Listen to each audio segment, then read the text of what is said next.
find you. আমি সমীর দাস আসামের হাইলাকান্দি জেলার ৫ গ্রাম থেকে বলছি। আজ আমি আমার জীবনে সবচেয়ে ভয়ঙ্কর অধ্যায় আপনাদেরকে শোনাবো। আমাদের পরিবারটা খুব ছোট ছিল।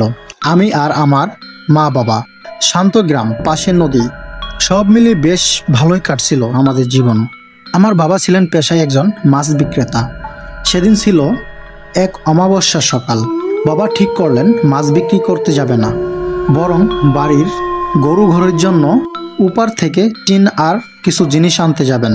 সকালে মার হাতে চা খেয়ে বাবা যখন ঘর থেকে বের হলেন, কেউ ভাবেনি এইটাই বাবার সাথে আমাদের শেষ দেখা। সকাল গড়িয়ে দুপুর হলো, দুপুর থেকে বিকাল, বাবার কোনো দেখা নেই।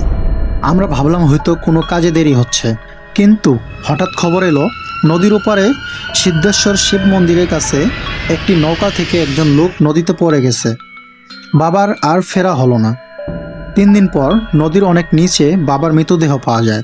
পুলিশ দেহটি উদ্ধার করে ময়নাতদন্তের জন্য স্থানীয় সিভিল হাসপাতালের মর্গে পাঠায়।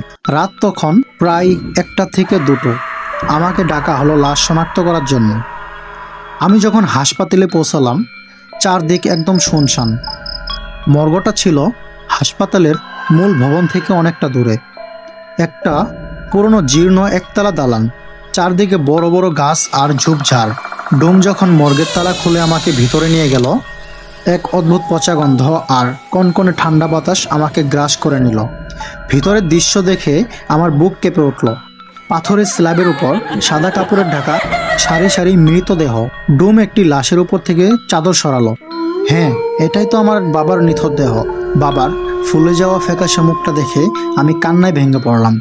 ডোম তখন আমাকে বলল, আপনি একটু এখানে দাঁড়ান, আমি অফিস থেকে পেপারস নিয়ে আসছি। সে আমাকে ওই লাশের ঘরে একা রেখেই বাইরে চলে গেল।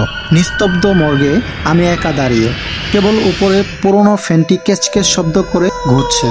হঠাৎ আমার মনে হলো আমার ঠিক পেছনে স্ল্যাবে রাখা অন্য একটি লাশ যেন সামান্য নড়ে উঠল। আমি ভাবলাম মনের ভুল, কিন্তু কয়েক সেকেন্ড পর স্পষ্ট শুনলাম ঘর ঘরে দীর্ঘ নিঃশ্বাস, যেন কেউ নিঃশ্বাস নেওয়ার চেষ্টা করছে। ভয়ে আমার হাত পা বরফ হয়ে গেল। আমি যখন ভয়ে দরজার দিকে যাওয়ার জন্য পা বাড়িয়েছি, ঠিক তখন দেখলাম বাবার লাশের পাশে রাখা অন্য একটি কাপড়ে ঢাকা দেহ থেকে একটা জীর্ণ হাত বাইরে বেরিয়ে এলো এবং ধীরে ধীরে নড়তে শুরু করলো। আমার মনে হলো ওই সাদা কাপড়ের নিচ থেকে কেউ একজন আমাকে লক্ষ্য করছে।